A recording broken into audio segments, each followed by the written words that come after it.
It's a privilege to introduce one of the most active members of the roundtable, Dennis Mitzel, here this morning.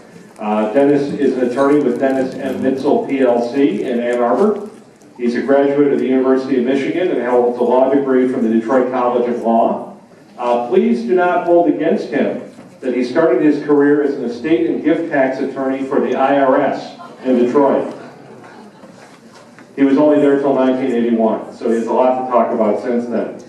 He then spent some time with Comerica Bank in their estate tax and trust tax department, joined the law firm of Barry Mormon in 1985, and since last year he has been with Dennis M. Mitzel, PLC, while remaining of counsel to Barry Mormon. He's been a leader in the Detroit Bar Association, the State Bar of Michigan, also a fellow of the American College of Trust and Estate Council. He has served as a board member of several nonprofits, including the Huron Valley Grade School, the UP Jesuit High School, and also, as I mentioned, a board member and past president of the Planned Giving Roundtable of Southeast Michigan. Outside of work, he is a hockey player and youth hockey coach in Ann Arbor, and is an active member of Christ the King Catholic Church and serves on their finance committee. He's a frequent speaker on estate tax, generation skipping tax, and charitable giving topics. I think you'll enjoy hearing from him. He's been a star for us in talking to the media and explaining complicated issues over the years. Please join me in welcoming Dennis Mitzel.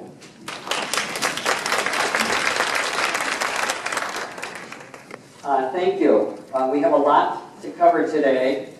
This is going to try to be a combination of some technical information and some practical information. I will be talking about the tax law and how that impacts some of these charitable ideas. I would like to talk about how the tax laws and circumstances affect people's decisions to give, and how I've seen charitable gifts kind of come out of some of these tax issues. I don't have time to go into the specific details. A lot of the things I'm talking about in a couple of minutes, we have entire seminars on. But I do just want you to know, for those who are very experienced, I'm just going to try to give some practical ideas and ways that your knowledge and some of this information can help create planned gifts. And if you are a new charity, I'm going to go too fast to fully understand some of these techniques if you haven't used them before. But I do want you to just get the gist of these techniques, because you still can do them. Maybe not on your own, but there are lots of organizations, a number of those who are represented today, who can help you. Financial institutions, the Planned Giving Roundtable, or Legal Legacy itself. So if you have something that is that strikes a chord with you, it's something you actually can do, maybe with a little bit of help. I'm going to follow the outline. Everybody should have the outline. If you don't, we've got more that we'll hand out. I want this to be a resource, and I'm going to try to reasonably closely follow the outline.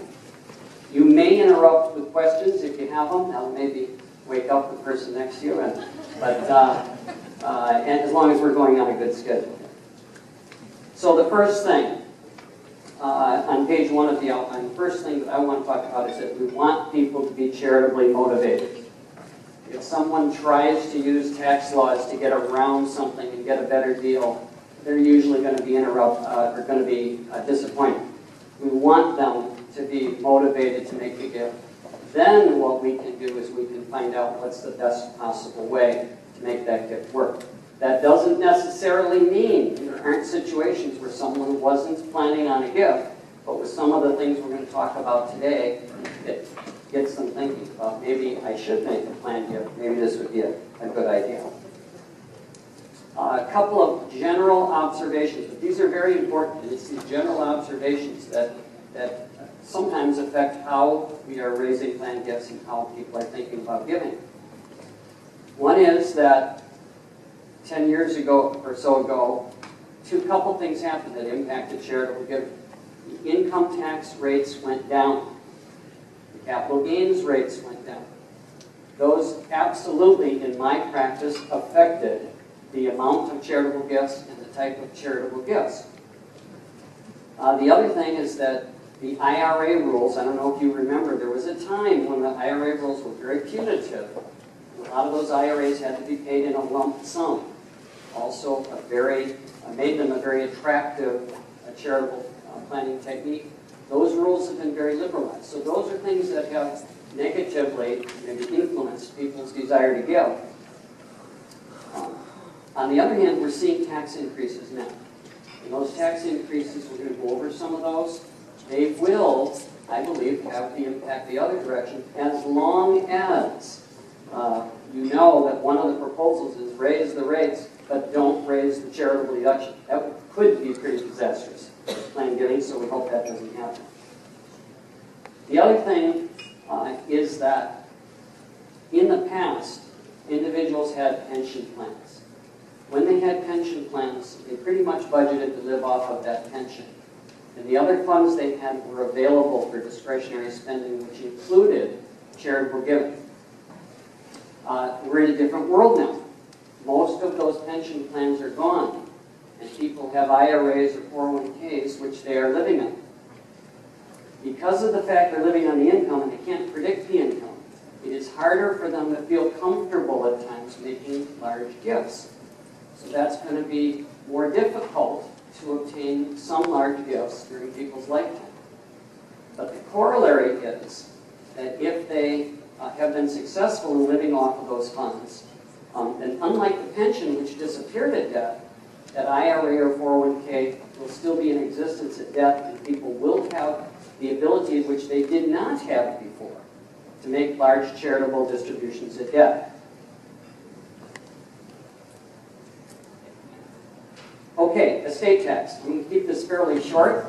Estate tax has been all over the map in the last 10 years. In the middle of page 2, I've said what it is today.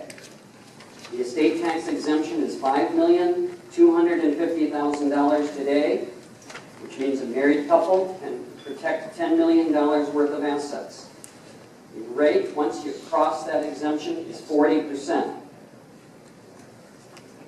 There is a marital deduction, so that if Bill Gates has $10 billion and he puts it all in trust for his spouse, he will pay no tax, because the marital deduction says we're going to let all taxes be paid at the second death, at least if that's how you set up your plan. So that means most people will actually give most of their charitable donations at the second death, not the first death. And there is an unlimited charitable deduction. For income taxes, there's a limit on how much you can deduct each year. For estate taxes, there's no limit. So when you talk to Mr. Gates, he can give his entire $100 billion to you, and there will be no estate tax on that amount. Now, in general, what I've seen over the past 8 years is the uncertainty in the estate taxes has made it difficult for people to plan. So, to some extent, they're not thinking about charitable planning as much when they don't even know what their own taxes are. That's been very tricky. It doesn't mean people weren't giving charitably, they were. But their minds were preoccupied trying to figure out what they had. They know that now. And that certainty is a very, very good thing. Now, in some respects, maybe people with estates under 10 million, maybe they'll have less motivation to give. But I don't think that'll be a real big factor. People have always given. We didn't pay the estate tax. But on the other side, I think the certainty is going to have people with estates over 10 million be thinking more about charitable giving. 10 million is a pretty nice number, so to the extent you're dealing with anyone who's over that number, that's enough in their mind to take care of their family, and they start thinking to what that sometimes people used to think about: why don't I give the excess to charity instead of paying 40%? So I think this actually, at least for that group of people, if you're fortunate enough to be dealing with them, may create opportunities.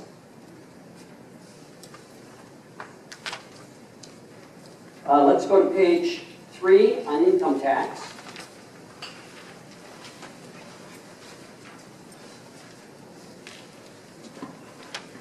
I'm not going to teach about all the income taxes, but I wanted you to have the tax rates.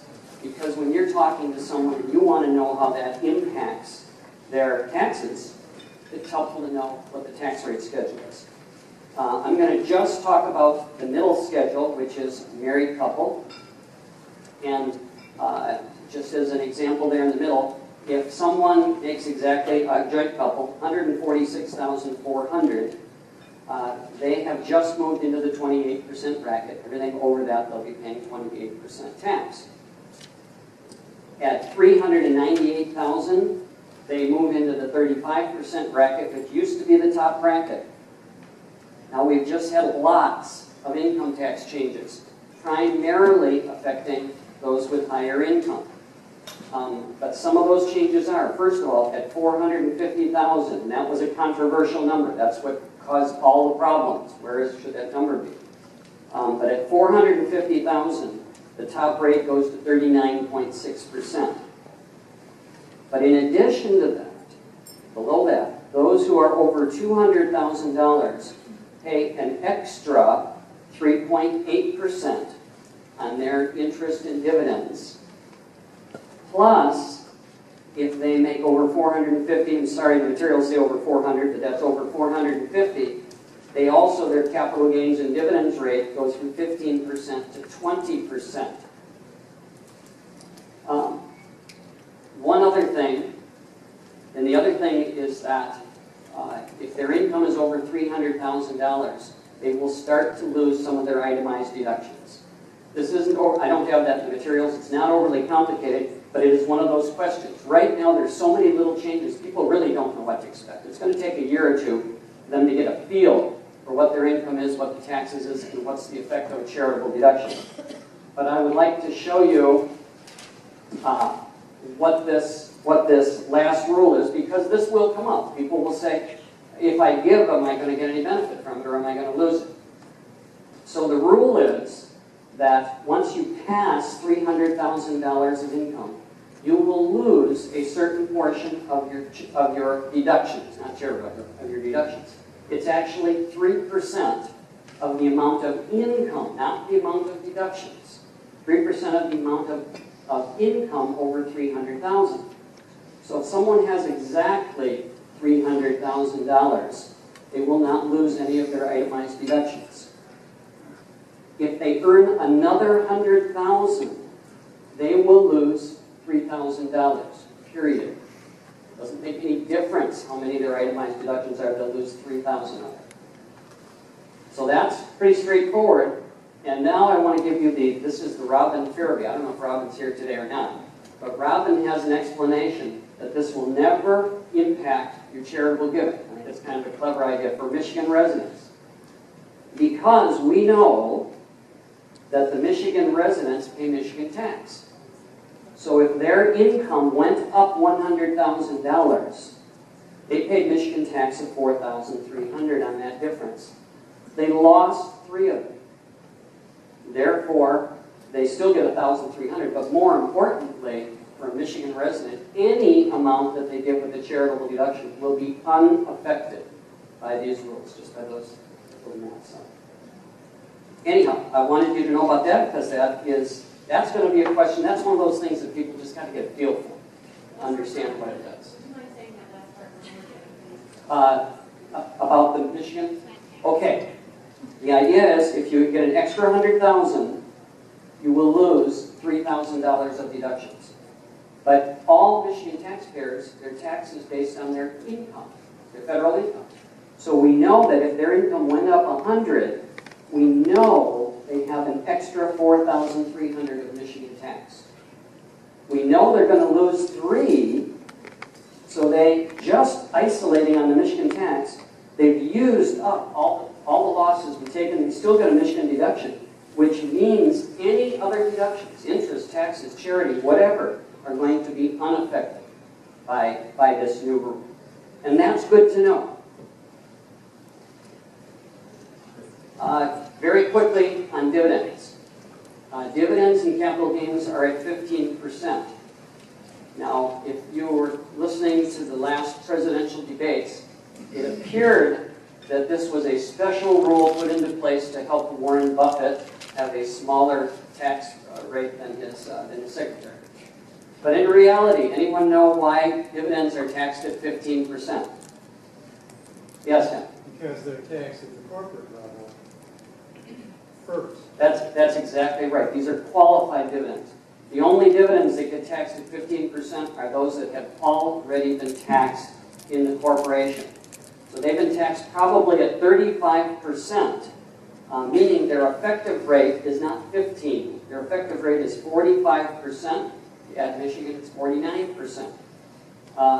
If you're in the 20% bracket, effective rate at 48, or with Michigan, 52%. So just wanted to throw that out there. At the bottom of the page, income in respect of a decedent. What that is items that at death get taxed for estate tax and income tax. So from a charitable planning standpoint, to the extent someone is paying estate tax nowadays, which is a very small group, those are obviously the assets to target. They're paying top rate estate tax, 40%. Top rate income tax is also 40, but they're not going to pay for it because they only get charged income tax on the net after they've taken out that estate tax. I put that number on the top of page 4. I have heard giving officers tell people before that you're going to pay 84% or the equivalent, and the real number is about 66%. Still a pretty hefty amount, but the combination of these two taxes with offsets about 66%. Let's go to page 5. There are limitations during life on giving. Those are pretty straightforward.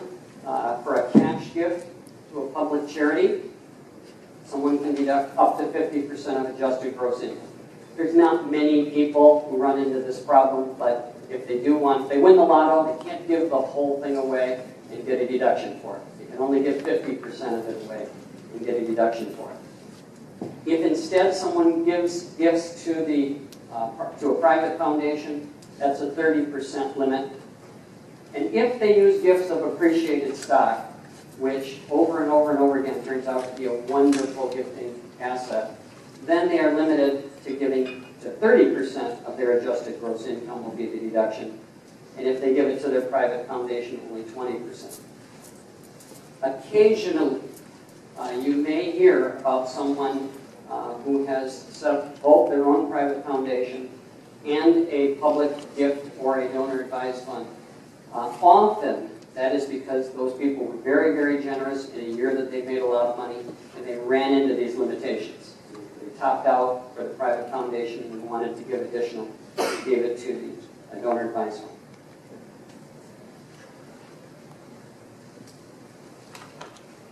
I'm going to skip to the next page, page 6. And we're going to talk about some particular types of property. The first is publicly traded securities. We all know this, but I want to spend just a little bit of time on this. If someone, I know many individuals, very generous individuals who give $10,000, $5,000, whatever, they're always using cash.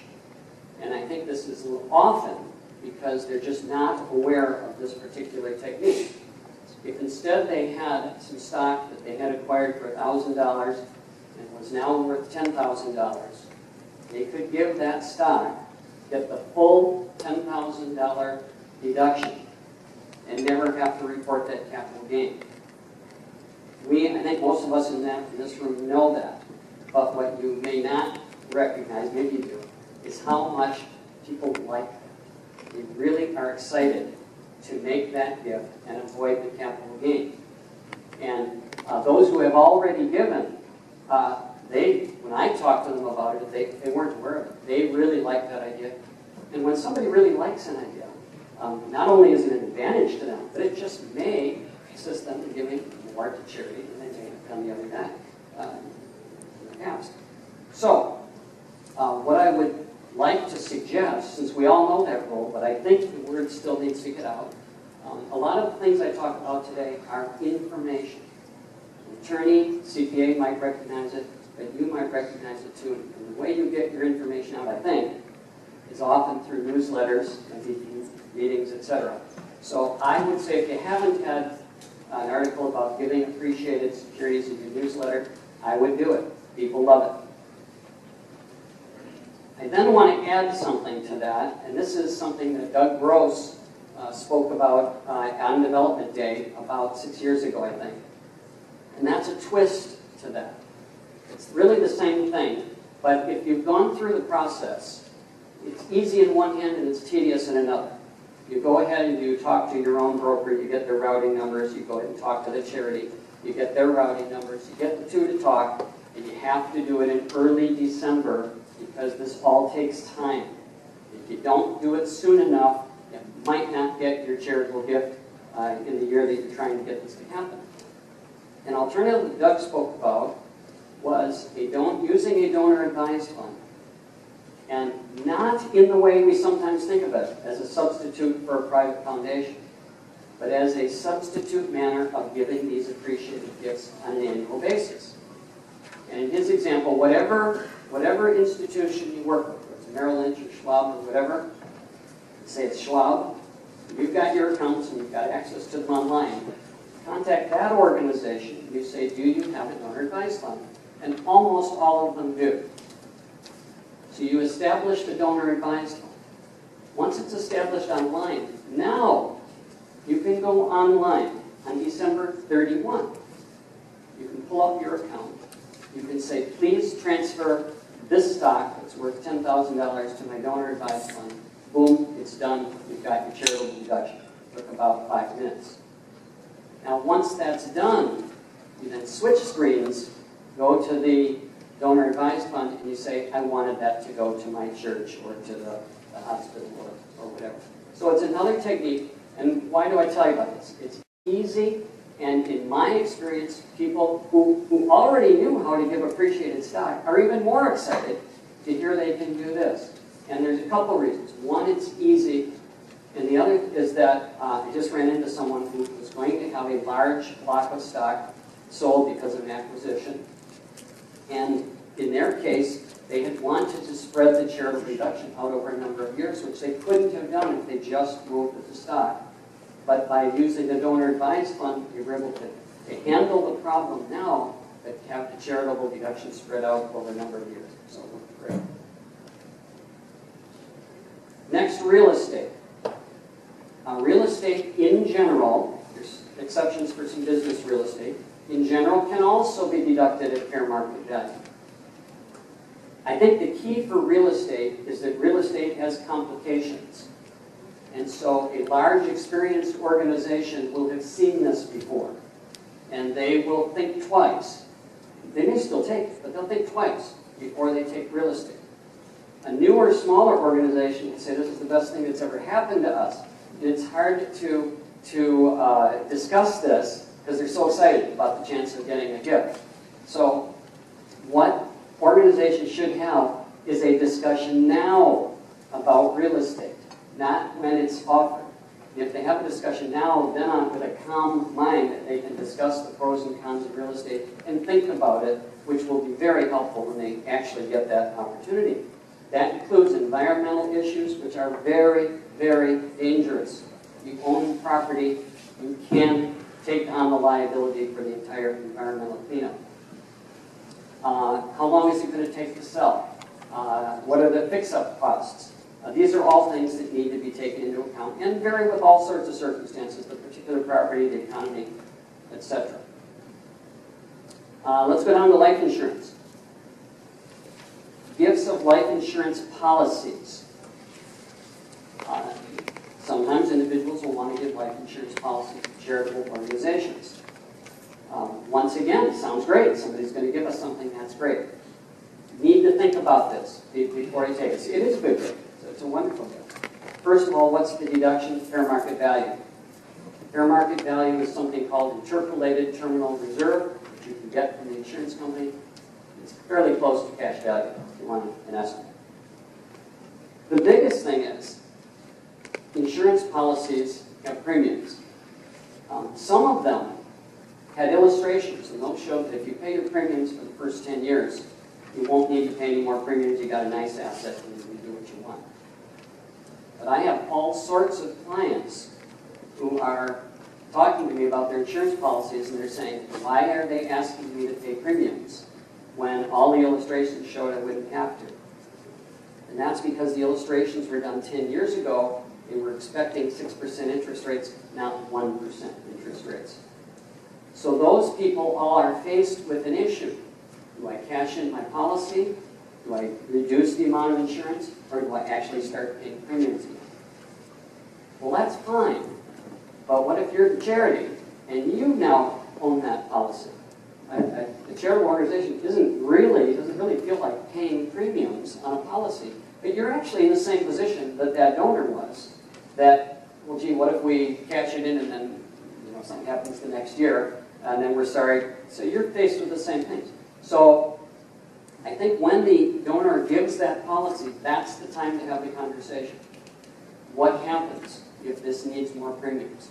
Are you planning on making a contribution for that? And I've also seen where people planned on it, but for the same reason the policies were struggling, they were struggling. So many charitable organizations have just a straight rule.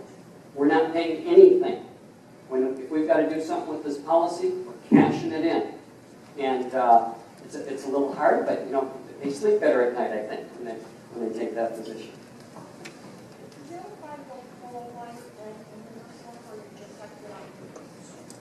It applies for whole and universal, and there's a million kinds of insurance, but generally whole life, it's designed to over time build up in value.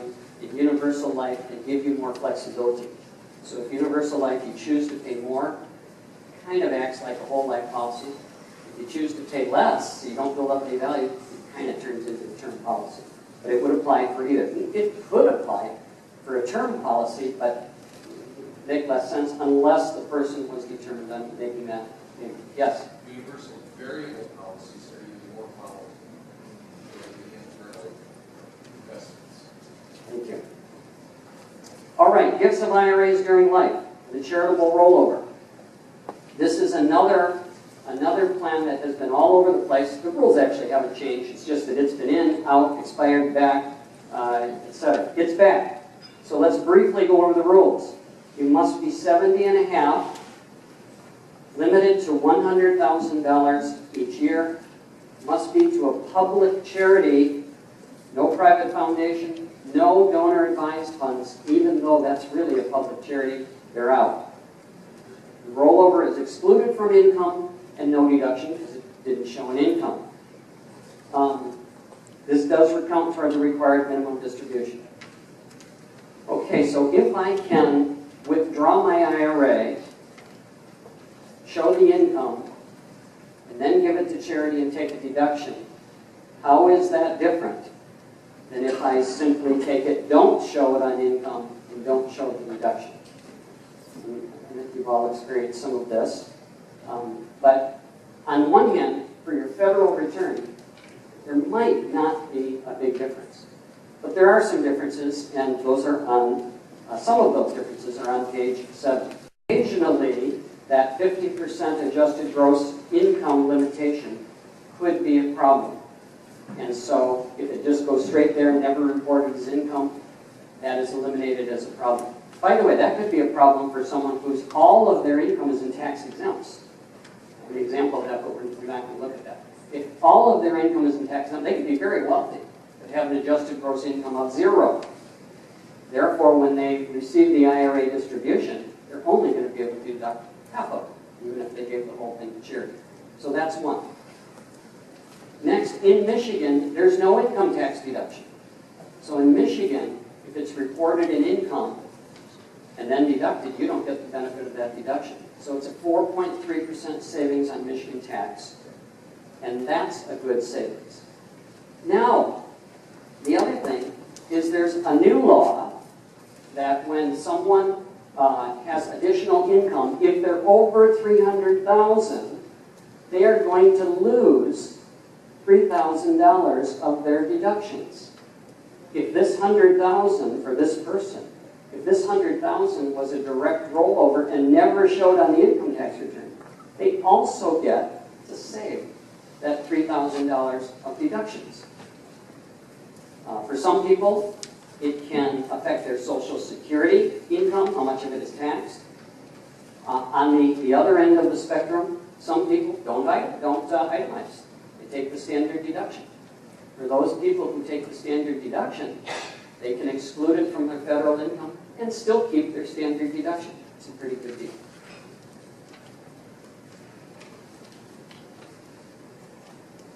Okay, let's go to the bottom of page 8. Types of planned gifts. The most straightforward one, testamentary gift through a will or trust. We've all seen this. It's not fancy. We don't have to spend a lot of time on the rules, but it perhaps would be the most common gift that all of you will ever receive. One of the things that I always like to remember, kind of as we said before, a lot of people cannot give much during life, but they can give at death. I had one client, I've told this story before, but she had wanted to set up a nursing scholarship at her school. She had received scholarship help, and she wanted to set this up. She went to her school. They told her, you will need to give $130,000 or something like that. She was very disheartened because there was no way she was going to be able to do that. So we talked about the fact, would you like to do that at your death? Now that question should have been asked by her school. They didn't think about it. She just brightened up. You talk about somebody who wanted to make a charitable gift. She was excited about that. $130,000 at her death was not a big deal. Or it was something she couldn't afford during her life. She was thrilled her school is going to get the charitable gift at her death.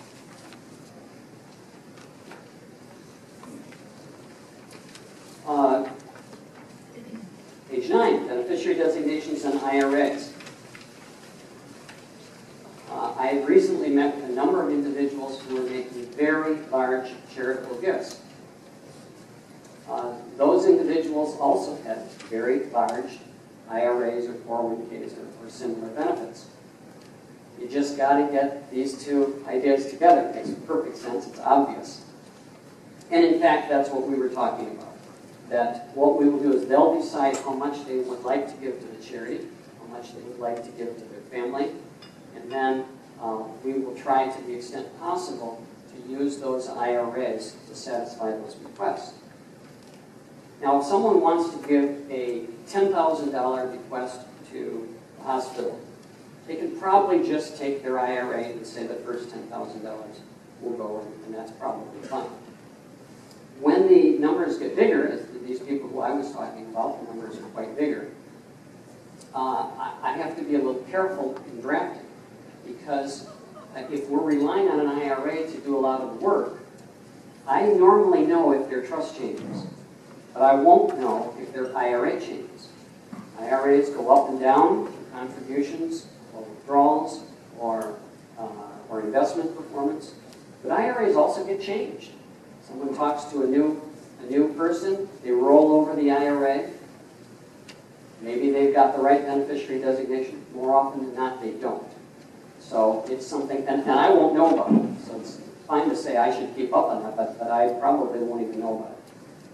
So one of the things that I will do is I will try to have the trust or estate coordinated with the IRA beneficiary designation. So we say we plan on giving 30% of the estate to charity. We plan on it coming from the IRA, but to the extent it doesn't, the trust or estate will finish the job and get the contribution made. One other issue along the same lines is if this is a married individual, I'm really not going to put at death the IRA is going to go to that charity. I'm going to say at death it's going to go to their spouse. So the spouse doesn't yet have the IRA, so they can't complete a beneficiary designation form yet. So this is also something you have to keep on top of. And from a planner standpoint, we have to have backup in the trust. Same thing as we just talked about. And also from a planner standpoint, we have to make sure that that spouse might be incapacitated at the time of the first person's death. We need to make sure they have a durable power of attorney with the ability to complete beneficiary designation. I'm going to skip beneficiary designations on life insurance. That's also very easy. If you're simply named as a beneficiary, the person doesn't get a charitable deduction because he hasn't done anything irrevocably until death. Gift annuities.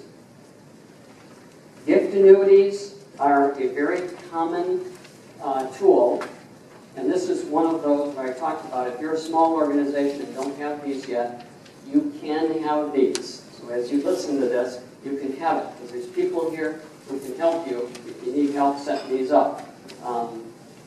Some of our sponsors, I think, would help on this. I know America Charitable Services, they often help smaller charities. There's a number of organizations that can help.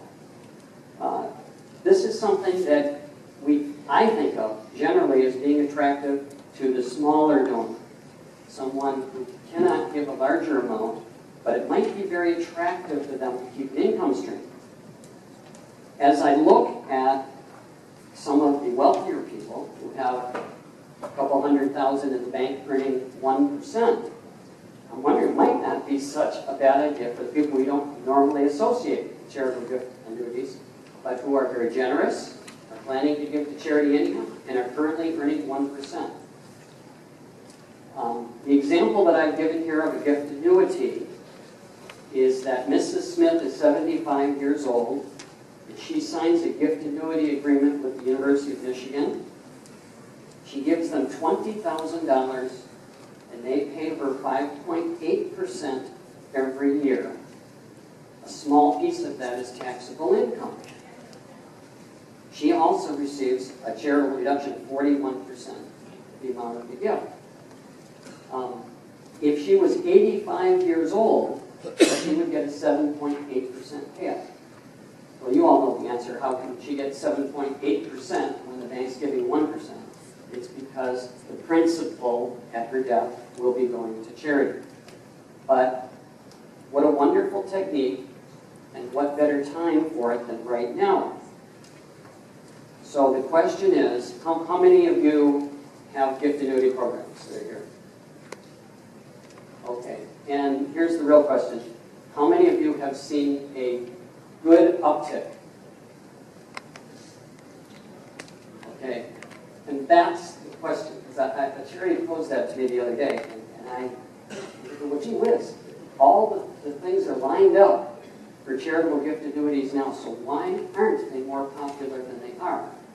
I don't really know the answer, but, oh, go ahead. Do you think people just think it's too good to be true? You know, I actually think it's different than that. The question is, do they think it's too good to be true? I'm wondering how many of you know there's something out there that's too good to be true. And so I talked to one organization, and they said they put it in a newsletter, but in a general way.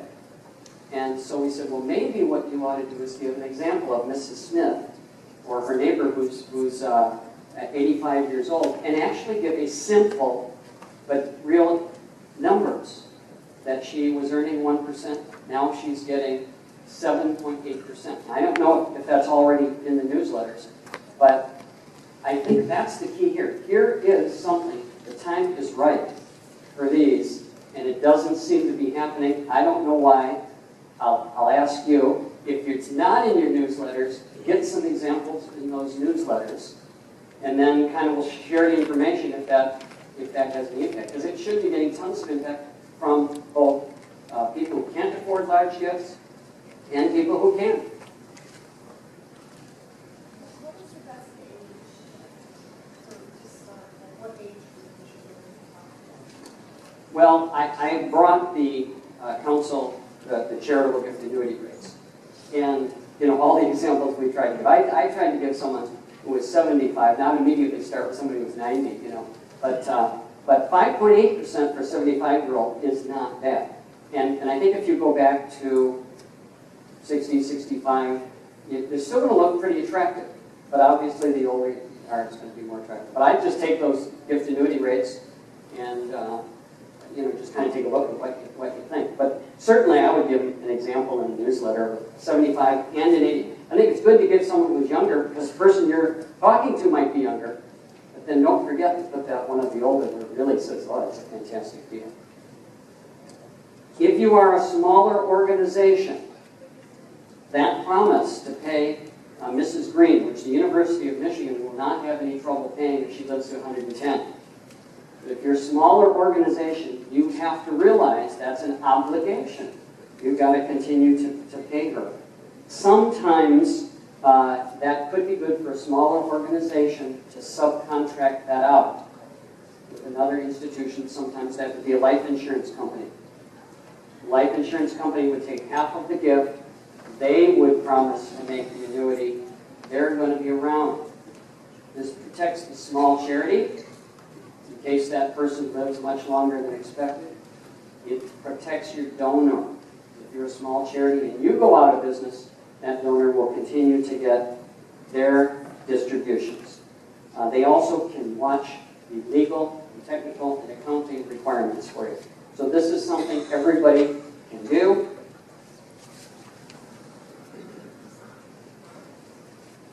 Okay, let's go to charitable remainder trusts. Let's see how we're doing on time. Charitable remainder trusts are something that we used to do all of the time. Charitable remainder trusts have been reasonably rare over the past 8 years. That's a result of a number of things, but including tax rates. Tax rates are the most important. And we had a 28% capital gains tax rate. On top of Michigan, we had about a third of the asset would be gone on capital gain. That caused tax problems, which created charitable giving opportunities. The other was that old IRA. If an IRA had to be distributed in a lump sum, that was a very, very expensive proposition, and it made unit trusts look very, very good. In this arrangement, an individual gives an asset with a charitable remainder trust and takes back a stream of income. We'll talk about that a little bit here. The trust itself is a charitable trust. It pays no income tax. That's the key. This should be used to avoid the recognition of capital gain or recipient of retirement plan income. In addition to the IRA, there were 401ks and 403bs. A lot of those, they did not allow, even though the government rules said you can now spread out over life, they said, we're too small, we don't want to do that. You still get it in a lump sum. Those rules have also been changed. They might still give it in a lump sum, but they are now required to let you roll it over to an IRA. So, anyhow, in this case, Mr. Green is 60 years old, and he has $500,000 worth of stock with a basis of $10,000. I don't know exactly why he needs to sell it, but there could be a number of reasons. One, it could be a buyout on the wings, and he's not going to have any choice. The other, it might be all in one stock. He may have known for years he needs to sell it and diversify so that he's better protected, but that he's been afraid to sell it because of the capital gains tax. He may have a business, with this example of stock. He may have a business that he's ready to sell and didn't even think about charitable giving. But if he's made aware of the opportunity, he might start thinking about it. In this case, he receives $25,000 per year, 5% of the initial $500,000 gift. If the value of the fund goes up, he's going to get 5% of the larger sum. If it goes down, he'll get 5% less. But have you ever had anyone who's assumed the value is going to drop? They're optimistic. They think it's going to go up, and it usually does. Although we've gone through some rough times. If he sold the stuff, he would have generated a federal tax if he's in the new 20% rate. It's kind of a new world. It's not the 15% rate anymore. He's in the 20%. And state 4% of about $118,000. Since the charitable trust does not pay tax, that full $500,000 is still available earning income. And that's a great advantage. addition to having all $500,000 still there, he gets a charitable deduction of $188,000, which equates to about $74,000 or $75,000. So he's putting $75,000 in his pocket in order to have the opportunity to earn on a full $500,000 instead of $370,000. This is starting to look like a pretty good deal. Now, this is such a good deal that at one time people set these things up with no intention of giving it to charity, and they took it back over the next 5 years and wiped out the fund. So there is a 10% rule. When you set it up, it's got to have at least 10% that's going to be distributed to charity. So now, what has he got? He has a choice of selling. He has $372,000 left in his pocket. Or, instead of selling, he makes a charitable deduction. He earns the income from $500,000, a larger sum for its life, plus puts $74,000 in his pocket. Which one of those is better? So, probably the non-charitable is a little better. But the bottom line is, if you ask that question, and it's not crystal clear that you can see advantages of both, one of those ideas happens to give $500,000 to his favorite charity, and the other one doesn't. So for many, many people, they say, that's a great idea. And so maybe it's not quite as good, but it's pretty darn good. It definitely gets them thinking, and for a lot of people, they say, that's fantastic. Now here, this is an example of someone who had no thought of charity. They had a practical issue they had to deal with, but if they are made aware of the opportunity, who makes them aware? The attorney who hears of it. How many attorneys who hear of it immediately think of these? Probably not many, but you should. The attorney should, the CPA should, the ones who catch wind of an impending sale. And the other thing is the newsletters again. This one's a little bit trickier. Unlike the gift annuity, which might attract a lot of attention, this might attract no attention, but you're trying to plant the seed so that somebody says, oh, you mean if I sell my business, I should think about this first? And maybe 5 years later, they'll say, there was something in your newsletter. I don't know, but you got to plant the seed on that one. But this is absolutely one where I've seen very, very large charitable gifts made where the people started out with no thought of a charitable gift.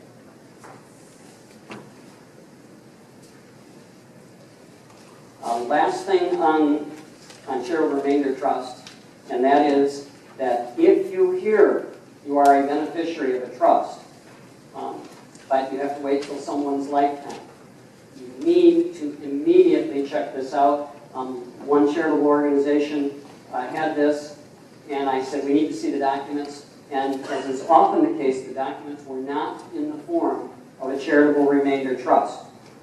And when they were not in the form of a charitable remainder trust, you get no estate tax charitable deduction.